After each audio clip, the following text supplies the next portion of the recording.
Amén. Entonces vamos a iniciar en esta hora, hermanos, con la enseñanza de hoy, esta temática que vamos a mirar, que está basada en lo que es el Hijo de Dios. ¿Por qué vamos a basar hoy nuestro tema en lo que es la existencia del Hijo de Dios? Hace ya algunos lunes, cuando iniciamos, uno de los temas fue ver la existencia de Cristo desde antes de su venida. Veíamos que la Biblia lo identifica como el primogénito de toda creación, que la Biblia lo identifica como lo primero que Dios hizo. Sin embargo, hay muchas cosas que podemos ver alrededor de la existencia de Cristo y que nos garantizan realmente, nos garantiza a nosotros la fe, no solamente en Dios, no solamente en Jesús, sino también en algo que nosotros conocemos como la deidad. La deidad, que es algo que en la Biblia encontramos mencionada, algo importante. Dice la palabra que en Jesús habita corporalmente toda la plenitud de la deidad.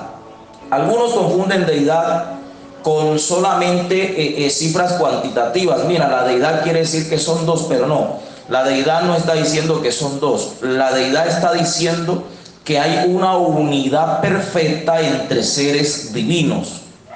Entre seres divinos. Entonces, cuando nosotros llegamos a este término, nosotros tenemos que comprender que para poder concluir la existencia de un Dios todopoderoso y de un Hijo amado, no solo basta con leer versos como deidad, o leer el que cree en el Hijo también cree en el Padre, o el que no tiene al Hijo no tiene el Padre, sino tenemos que ver cada representación encontrada hallada ahí en la palabra que nos muestra la realidad de la persona de Jesús cuando estuvo en esta tierra y la realidad de la existencia de Jesús como ser divino, que fue ilustrado en la palabra a través de muchas formas, y una de ellas es la famosa piedra angular. Hoy vamos a ver la existencia de Jesús, vamos a ver por qué Jesús se define como la piedra angular, y todo esto va a ser un sustento para nuestra fe, para esa doctrina maravillosa que hemos creído. Si yo en esta hora preguntara a todos los hermanos que están en sala, en los textos que hemos mirado en las enseñanzas pasadas, ¿recuerda usted sobre qué debe edificarse la iglesia según las enseñanzas que hemos leído nosotros? Entonces usted tiene que recordar que el libro de Efesios capítulo 2 y verso 20 es muy enfático en esto, ¿sí? Efesios 2:20 dice: edificados sobre el fundamento de apóstoles y profetas, siendo la principal piedra del ángulo Jesucristo mismo. De allí vamos a partir en esta noche, ¿sí? ¿Por qué somos apostólicos? Porque nuestro nombre se deriva de una orden directa que dio Jesús sobre un fundamento que la iglesia tiene que tomar como base y que está muy bien distribuido, donde Jesús es la principal piedra del ángulo, y después encima de esa piedra aparecen unos cimientos que están allí bien arraigados sobre esa piedra. Así lo dice la palabra, ¿verdad? Efesios 2:20. Sí, hermano, ya lo rectificó. Efesios 2:20. Entonces, ya teniendo claro que la iglesia tiene como deber edificarse. Cuando hablamos de edificarse, ¿de qué hablamos? Hablamos de construir todo lo que ella es como iglesia, todo lo que ella es como pueblo de Dios, tanto espiritual como materialmente, y que estas dos áreas, espirituales y materiales, están compuestas por muchos sectores adicionales. Cuando hablamos de la parte material, hablamos de la personalidad, hablamos de la intelectualidad, hablamos de nuestro sentir, emociones, hablamos de todo lo que como seres humanos nos compone, interna y externamente. Cuando hablamos de la parte espiritual, hablamos también del ambiente espiritual, del modo de ser que tenemos que tener como hijos de Dios, de la forma de pensar que tenemos que tener como hijos de Dios, de la forma de actuar que tener como hijos de Dios. En sí encierra todo lo que como cristianos debemos de recibir de parte de Dios a través del único mediador que existe para que nosotros podamos recibir de Dios sus riquezas, que es Jesucristo mismo. Entonces, vamos a confirmar, primero que todo, lo que aparece en Efesios, y vamos a ver un detalle que sucedió desde el principio, y está en el libro de los Salmos, capítulo 118, 118 del libro de los Salmos.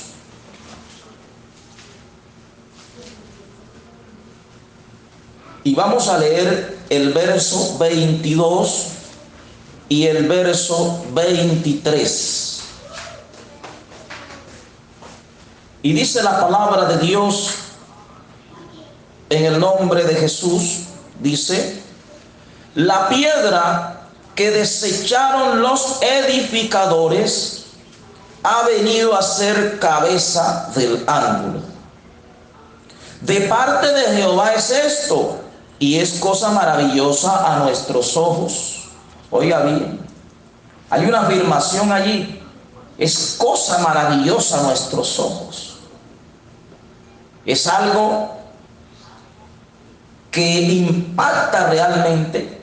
Es como cuando una persona encuentra o descubre algún tesoro, que aquello es esplendoroso, aquello es majestuoso, no se sabe cómo celebrar aquello. Así es la persona que llega a conocer la revelación de esta doctrina. No estoy hablando, oiga bien, que estoy siendo muy claro, no estoy diciendo que llegue a conocer esta iglesia, estoy diciendo que llegue a conocer la revelación de esta doctrina. No somos los únicos en el mundo entero con una revelación tan grande como esta. Dios tiene que tener a lo largo de este planeta muchas personas con esta revelación, que en su momento, de parte de Dios, Dios nos dará la oportunidad de conocer a muchos de ellos. Aleluya. Porque si algo tenemos que recordar es que nosotros somos los occidentales. A nosotros llegó esta doctrina, oiga bien, desde un continente muy lejano. Quiere decir que sus orígenes no fueron de acá de Occidente. Por lo tanto, tiene que existir un pueblo muy grande alrededor del mundo, de lo cual nosotros hoy formamos parte. Entonces, ojalá Dios nos dé esa oportunidad algún día de poder ir conectando con todas esas personas que a lo largo de este planeta han recibido de parte de Dios este privilegio. Ahora, hay que analizar algo, y es, el libro de los Salmos está presentando que Dios en su propósito colocó la gran tarea a los hombres que Él ha elegido de construir un templo para Dios. Pero ese templo tiene bases que no son elección del hombre, ya fueron elegidas y determinadas por Dios. Al hombre lo que le dio Dios es la tarea de continuar sobre esa base. ¿Qué ha pasado desde el principio? Que al hombre se le ha hecho difícil aceptar el diseño de Dios. El hombre siempre ha intentado moldear, modificar, reconstruir lo que Dios construyó, y un creyente o ministro de Dios nunca puede modificar lo que Dios hizo. Lo que Dios hizo está hecho.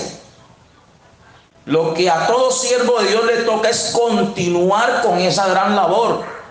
Los discípulos nunca modificaron las bases del plano que Jesús les dio. Ellos lo que hicieron fueron continuar con un diseño que tuvo origen en las enseñanzas de Jesús. Pero fíjense lo que dice el libro de los Salmos: la piedra que desecharon los edificadores. Quiere decir, Dios en su momento escogió hombres a quienes les dio la tarea de edificar, pero no quisieron tomar como base la piedra que Dios había colocado. ¿Por qué razón no quisieron tomar como base la piedra que Dios había colocado? Es sencillo. Porque una vez que todo cristiano en lo que hace coloca a Cristo, al cristiano se le derrumba su gusto, su atractivo por las cosas, su propio pensamiento, su egocentrismo, y tiene que estar en la capacidad de entender que tiene que negarse a sí mismo para entender la voluntad de Dios. Dentro del mismo cristianismo, oiga bien, esto es un sobrepeso para quienes buscan beneficios e intereses propios. No pueden aceptar aquello así. No puede Jesús ser totalmente quien tenga cobertura sobre aquel que tiene estos fines. Entonces, la Biblia está denotando que aquellos que querían edificar, a pesar de que querían edificar para Dios, terminaron desechando a quien Dios había enviado. ¿Sí? Cuando usted se da cuenta cómo vino Jesús y a qué vino mientras estuvo en esta tierra, usted se da cuenta que en Jesús estaba cumpliendo lo que dijo Dios, que de varios pueblos haría un solo pueblo, que de dos naciones que había una barrera grande de separación, Dios iba a ser una sola. Pero para poder unificarlas tenía que haber un punto de encuentro. Así como cuando Jesús llegó a decir a aquella mujer con quien estaba hablando, un día le dijo: mujer, vendrá la hora donde ni en Jerusalén ni en este monte adoraréis al Padre. Si Él está en el momento excluyendo estos lugares, entonces ¿cuál va a ser el punto de encuentro de Dios y el hombre para Dios recibir del hombre adoración y darle al hombre la santificación que necesita por medio de su palabra? Pues el punto de encuentro viene siendo esa principal piedra. ¿Por qué se le llama piedra del ángulo? Su nombre propio es una definición que te da a entender la función que cumple. Una piedra angular, tú la puedes empezar a tomar de la siguiente manera. Primero analiza qué es un ángulo. Si tú analizas un ángulo, sea como sea, de 45, de 90 grados, tú vas a encontrar que un ángulo es la intersección absoluta de dos líneas, de dos puntos, de dos caminos. Donde quiera que convergen, que se unen dos líneas, se forma un ángulo. Sí, la capacidad de amplitud de ese ángulo determina los grados que tiene, pero sea que sea de poco grado o de grado bastante amplio, pues un ángulo es sencilla y básicamente la intersección de dos líneas. Amén. Hay una línea espiritual que tiene su origen en Dios.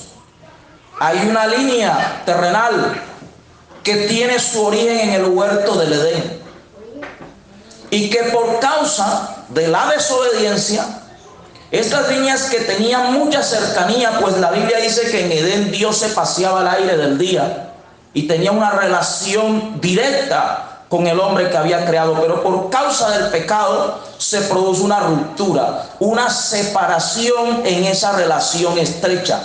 Dios no puede seguir en esa comunión perfecta con el hombre.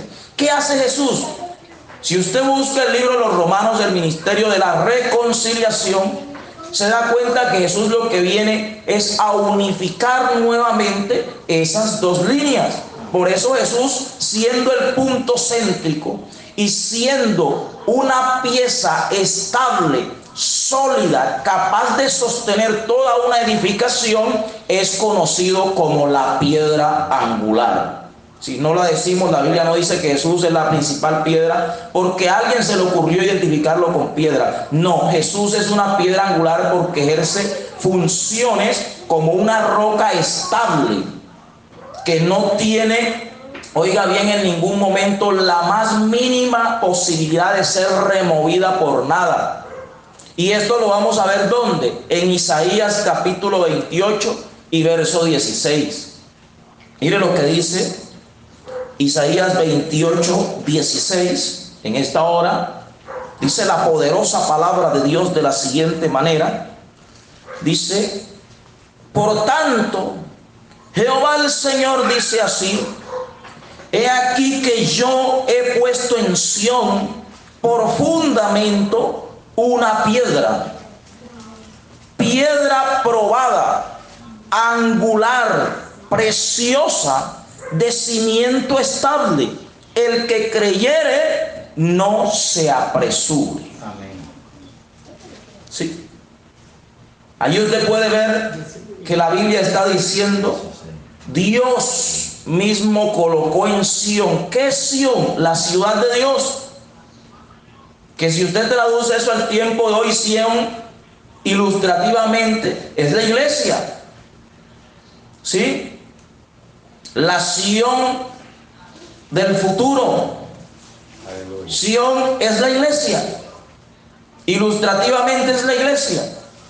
Y Dios dice: yo he puesto en Sión, oiga bien esto, he aquí por fundamento en Sión, o sea, en mi ciudad, he colocado por fundamento una piedra. Oiga esto, ¿qué característica tiene esta piedra? Esta piedra fue examinada por Dios, fue analizada por Dios, que es lo que quiere decir probada. Fue sometida a procesos para poder identificar que esta piedra era la correcta y fue probada. Oiga bien, la Biblia menciona lo que es la aprobación y lo que es la reprobación. Algo que es reprobado por Dios es desechado. Aquí aparece una piedra probada, angular, lo que hablábamos, de cimiento estable, hermanos.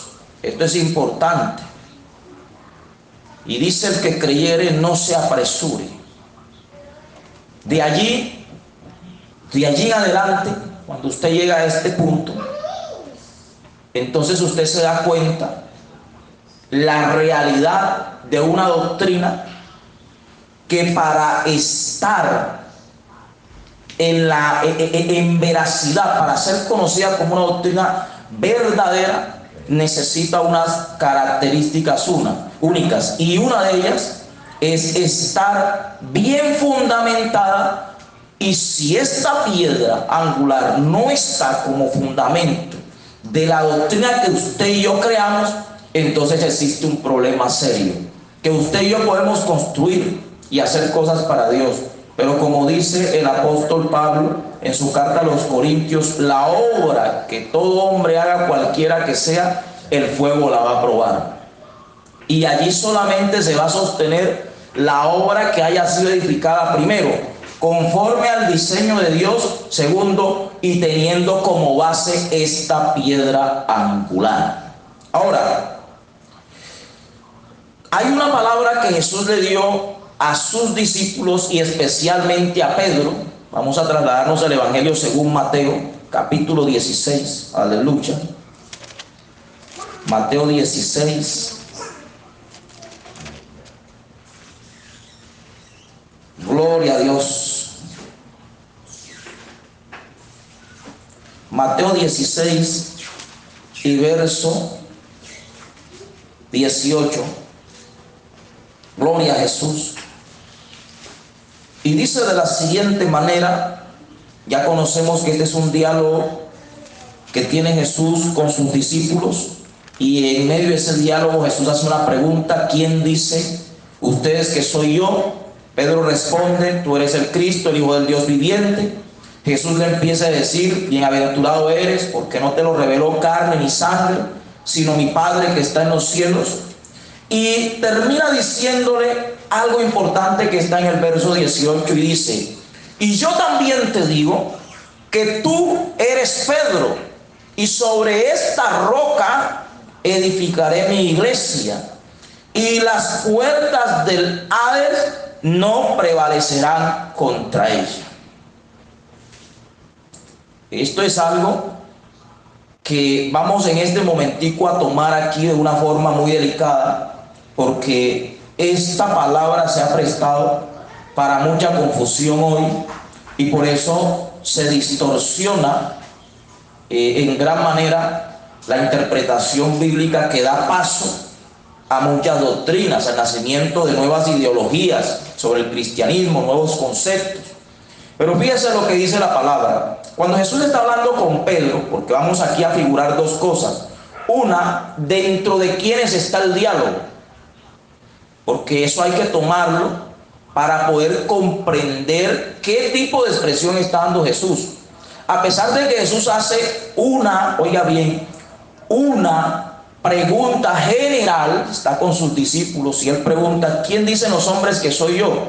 Ellos empiezan a responderle: ¿y quién decís vosotros que soy yo?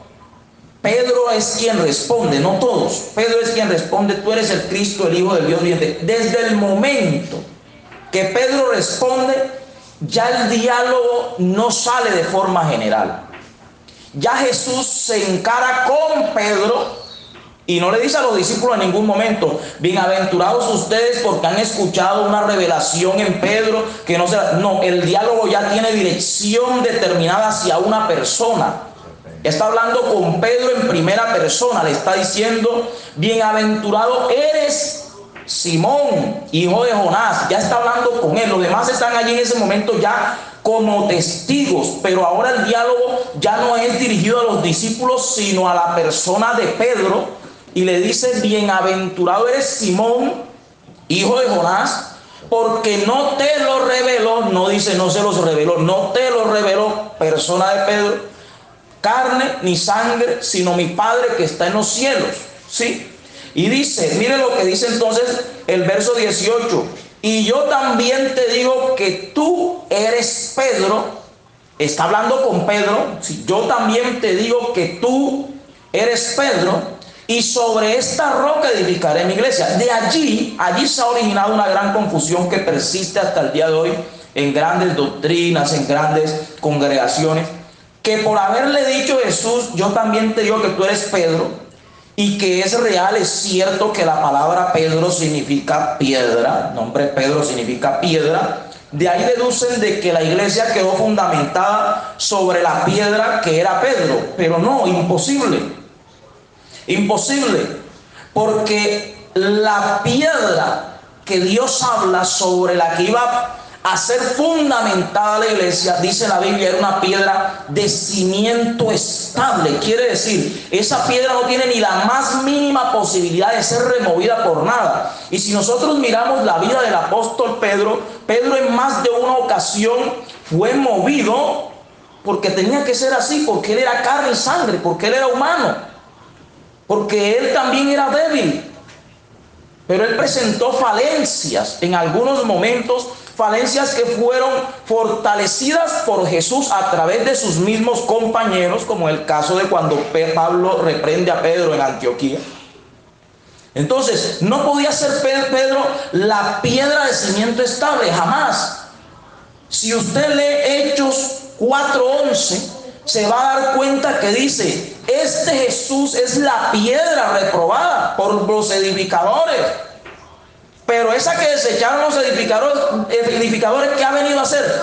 Cabeza del ángulo. Hechos 4:11 dice: este Jesús es la piedra reprobada por vosotros, los edificadores, la cual ha venido a ser cabeza del ángulo.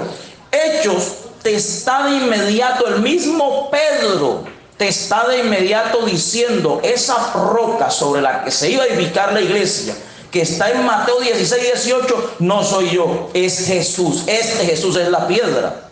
Amén. Hermano, ¿por qué si Jesús es la piedra? ¿Por qué él le dijo a Pedro que entonces él era la roca? En ningún momento Jesús le dijo a Pedro: tú eres la roca. le dijo, tú eres Pedro, o sea, tú eres roca. Pero hay una gran diferencia en que Jesús me diga a mí, tú eres luz, y que me vaya a decir, tú eres la luz que un día nació en el firmamento. Yo soy quien tengo que identificar qué clase de luz y qué posición tiene esta luz dentro de la organización de la iglesia de Dios. ¿Alguien puede decir amén? Amén. ¿Alguien puede decir amén? Aleluya. El hecho de que Jesús haya dicho a Simón, tú eres Pedro, o sea, tú eres piedra, tú eres una piedra, no lo está identificando como la piedra angular. Recuerde que el apóstol Pedro, en una de sus cartas, en el capítulo 2, llega a decir, vosotros también como piedras vivas, edificados. O sea, si en ese caso Pedro era la principal piedra, porque recibe el título de piedra, entonces si todo el que recibe el título de piedra va a ser comparado con la piedra angular, hermanos, hay aquí un duro error en la interpretación de la palabra. Amén. ¿Y qué sucede? Que esto no era así. Pedro sí entendió, porque volvemos al diálogo de Mateo 16, 18. En ese diálogo Jesús le está diciendo, yo te digo que tú eres Pedro. Y mire, si está hablando con Pedro, yo también te digo que tú eres Pedro, y la roca hubiera sido Pedro, Jesús no hubiera dicho sobre esta roca, hubiera dicho sobre tú que eres la roca, edificarás mi iglesia. Pero cuando dice sobre esta, si está hablando con Pedro en primera persona, dice sobre esta roca, ya la roca de la que Jesús está hablando no identifica a quien está dirigiendo el diálogo. Es como si yo le dijera a usted, ¿sabe qué, hermano? Usted que está ya escuchando, ¿sabe que yo le voy a regalar esta camisa? Usted se va a dar cuenta que yo estoy hablando con usted, pero la camisa no la tiene usted, porque la palabra esta está involucrando que el artículo que yo le voy a dar lo tengo yo. Esta camisa se está identificando de mi lado lo que yo estoy presentando después de la expresión esta. Jesús le dice a Pedro, tú eres una piedra, pero sobre esta roca, ¿cuál roca? Es una roca que no era Pedro. ¿Cuál roca es? Pues era él mismo. Jesús es la gran piedra angular, roca viva, roca de vida, roca donde la iglesia se ha cimentado, gloria al nombre del Señor, y que todos los que estamos allí edificando para Dios lo tenemos que hacer teniendo siempre a Jesús como base. ¿Cómo? Con sus enseñanzas, con su palabra, con todo lo que nos da cada día. Aleluya. ¿Por qué esto ha caminado de esta manera, hermanos? Que después de una palabra tan clara que Jesús le dio a Pedro, se han formado tantos paradigmas, tantos dogmas, tantas doctrinas, tantas enseñanzas. ¿Por qué? Porque Jesús tiene una característica como piedra. ¿Cuál es? Vamos a irnos a Romanos capítulo 9, verso 31 al verso 33.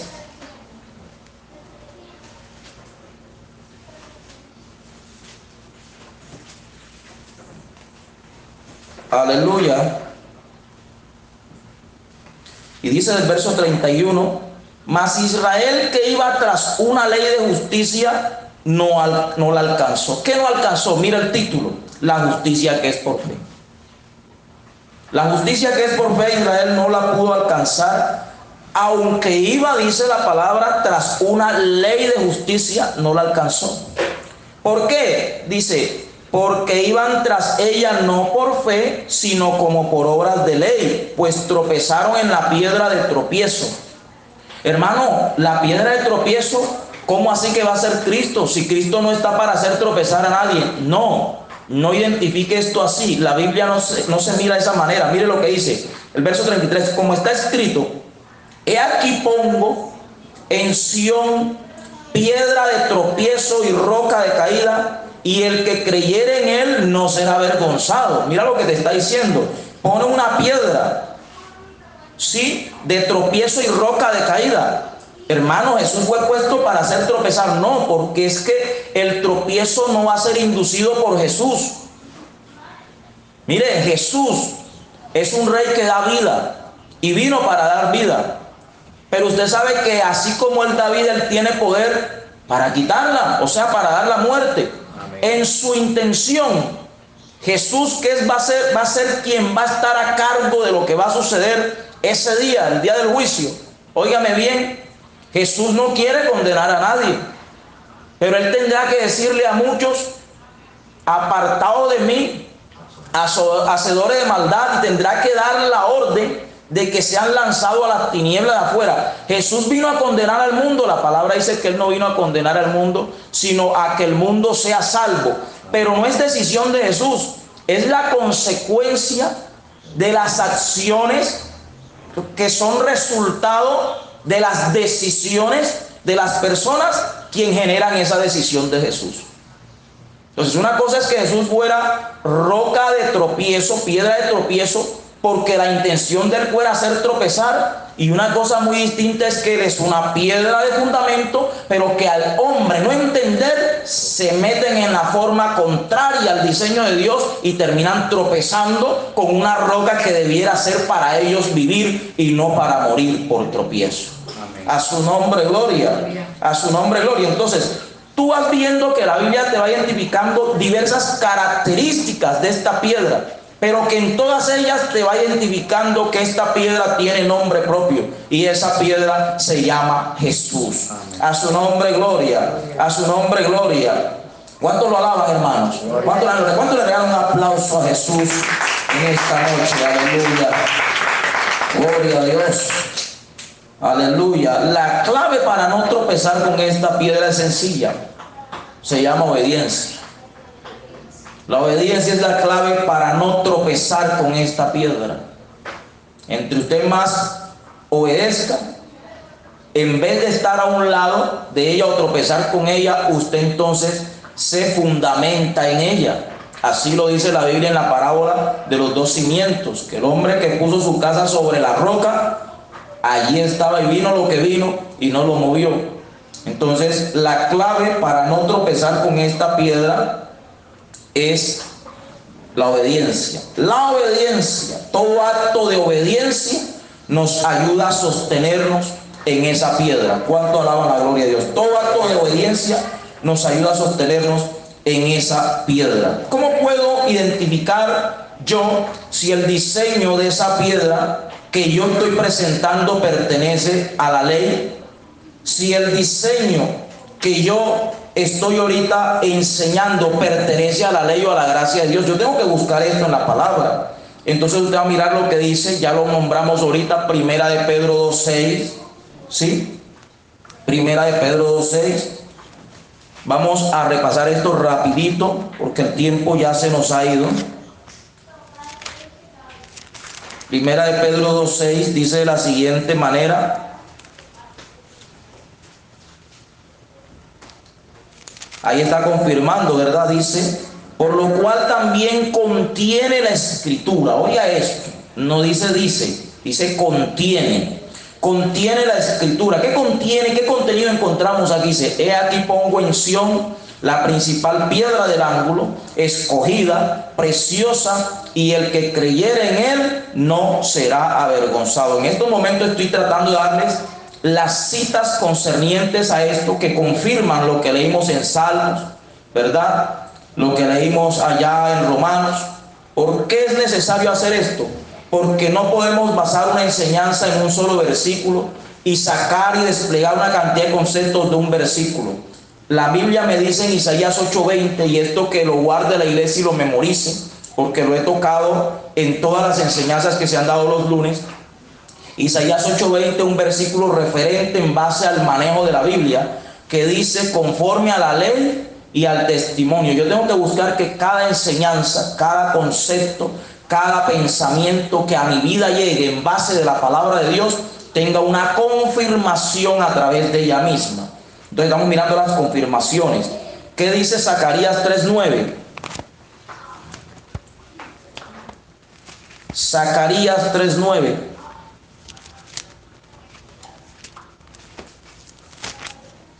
Zacarías 3:9 dice de la siguiente manera: porque aquí aquella de Josué, mira lo que dice: sobre esta única piedra hay 7 ojos. He aquí yo grabaré su escultura, dice Jehová de los ejércitos, y quitaré el pecado de la tierra en un día. Ahora me está hablando de una singularidad de esa piedra. ¿Qué me está diciendo? Que esa piedra, aparte de que es preciosa, escogida, de cimiento estable, y me menciona todo eso, ¿qué me dice? Que esa piedra es ¿qué? Es única. No hay dos piedras iguales como esa. Esa piedra es única y tiene otra característica importante. Esa piedra tiene 7 ojos. Dice la Biblia. Usted acaba de leerlo, ¿verdad? Oiga, hermano, pero sí, ¿verdad que sí? Esa piedra tiene 7 ojos. Pero ¿y esos ojos qué serán, hermano? Y la Biblia sí nos dice qué son esos ojos. Claro que sí nos los dice, hermano. La Biblia le dice todo a usted y a mí. Aleluya. A su nombre, gloria. Bendito sea el Señor. ¿Cuánto alaban la gloria de Dios? Gloria a Dios. ¿Cuánto alaban la gloria de Dios? Gloria a Dios. Aleluya. A su nombre. Gloria. A su nombre. Gloria. ¿Cuánto aplauden la gloria de Dios en esta hora?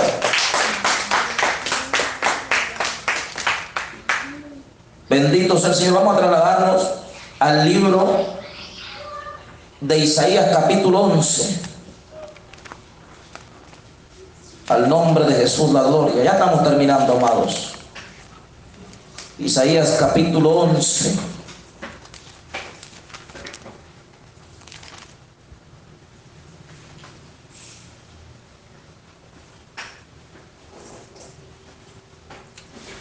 Aleluya. Gloria a Dios. Capítulo 11, vamos a leer verso 1 y verso 2. Y dice la palabra de la siguiente manera: saldrá una vara del tronco de Isaí, y un vástago retoñará de sus raíces, y reposará sobre él el espíritu de Jehová, espíritu de sabiduría y de inteligencia, espíritu de consejo y de poder, de conocimiento y de temor de Jehová. Y le hará entender diligente en el temor de Jehová. No juzgará según la vista de sus ojos, ni arguirá por lo que oigan sus oídos, sino que juzgará con justicia a los pobres, y arguirá con equidad por los mansos de la tierra. Y herirá la tierra con la vara de su boca, y con el espíritu de sus labios matará al impío. Y será la justicia cinto de sus lomos, y la fidelidad ceñidor de su cintura. Usted lee el título de esta palabra y dice reinado justo del Mesías. En pocas palabras, usted aquí está hablando de Jesús de Nazaret. Amén. Estamos hablando. Saldrá que un vástago de allá, ¿de dónde? De Isaí, del tronco de Isaí saldrá una vara. Y si usted mira quién es Isaí, era el padre de David, y de la descendencia de David viene el Cristo, y por eso le llamaban Hosana al hijo de David, ¿verdad? Amén. Ahí vamos viendo esto. Si usted busca quién trajo el espíritu de Jehová encima, Isaías 60, 61, estos 2 capítulos hablan sobre eso. Dice: el espíritu de Jehová está sobre mí, porque me ungió Jehová. Aleluya. Aleluya. Decimos gloria a Jesús. Decimos gloria a Jesús. Vamos a continuar, hermanos. Y en lo que hemos visto, el único ser que trajo el espíritu de Jehová, que decía: el espíritu de Jehová está sobre mí, porque me ungió Jehová, me ha enviado a llevar sanidad, libertar a los cautivos, a sacar a los presos, a predicar el buen año agradable del Señor. Y todas esas características, el único que trajo esas características fue Jesús. Amén. Pero hay que entender algo. De Dios, lo que Dios da, lo da por el Espíritu Santo. Ahora, hay particularidades de Dios que son una esencia en el ser. Óigame esto que estoy hablando. Son una esencia en el ser. Quiere decir que cuando Dios te da sabiduría, tú dices: es un don de Dios. Sí, es un don de Dios. Dios te da de su espíritu y desarrollas talento. Pero cada talento de esto tiene un uso espiritual independiente, así como tiene una medida de fe independiente, así como se convierte en algo independiente y se le llama espíritu de sabiduría. A pesar que de la sabiduría viene por el Espíritu, se hace algo independiente en ti. ¿Por qué, hermano? ¿Por qué esto es así? Porque usted puede identificar en Isaías 11, desde el verso 2, que le dice, ¿sabes qué trajo Jesús? Vino sobre él el Espíritu, y si usted los cuenta, si quiere hagamos el ejercicio. Vimos que sobre la piedra angular existen 7 ojos. ¿Cuáles son esos 7 ojos? Los 7 espíritus de Dios. Hermano, Dios tiene 7 espíritus, no se le haga extraño. Vamos a trasladarnos a Isaías capítulo 11, verso 2. Exactamente el verso 2, como dice, y reposará sobre él el Espíritu de Jehová. Vaya contando si quiere, haga el ejercicio. Va 1. Espíritu de sabiduría, van 2. Y de inteligencia, van 3. Espíritu de consejo, van 4. Y de poder, van 5. Espíritu de conocimiento, van 6. Y de temor de Jehová, van 7. Ahí están los 7 ojos de Jehová sobre esa piedra. 7 espíritus que ayudan a ver mejor el propósito de Dios. El propósito de Dios. Y usted sigue y usted busca la confirmación de todo esto y aparece en Apocalipsis por allá 4:5, en Apocalipsis 5:6, en Zacarías 3:9, que ya lo vimos, ¿verdad? Entonces, ahorita mismo nosotros tenemos que ir aprendiendo a reunir todas las características que tiene nuestro Jesús. Hoy hemos hablado de él como piedra angular. Posiblemente mañana, en la enseñanza, pasada, hablábamos de Jesús como la luz, ¿verdad? La luz del mundo.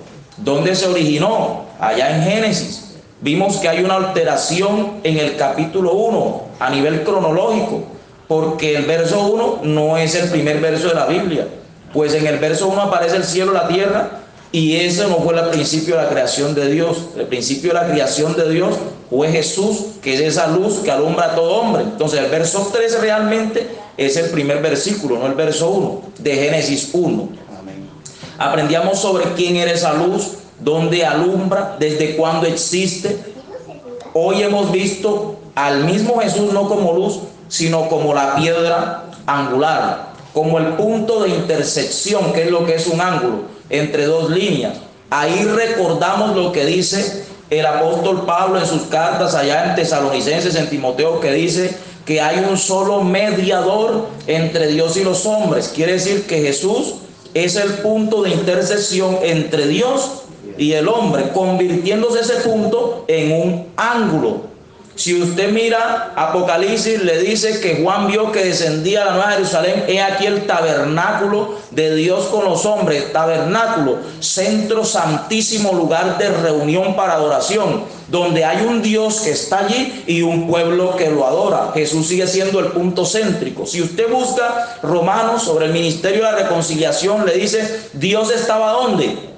En Cristo, reconciliando ¿a quién? ¿Consigo a quién? Al mundo. Quiere decir que en Cristo se cumplió el punto de encuentro de reconciliación de Dios con la humanidad. Nuevamente aparece el punto de intercesión. Si usted mira lo que sucede en la cruz, se da la apertura para que las personas se rompe el velo y la gente, a través del arrepentimiento y de la justificación de su alma por la obediencia a la fe, entra directo al lugar santísimo. ¿A través de cuál velo?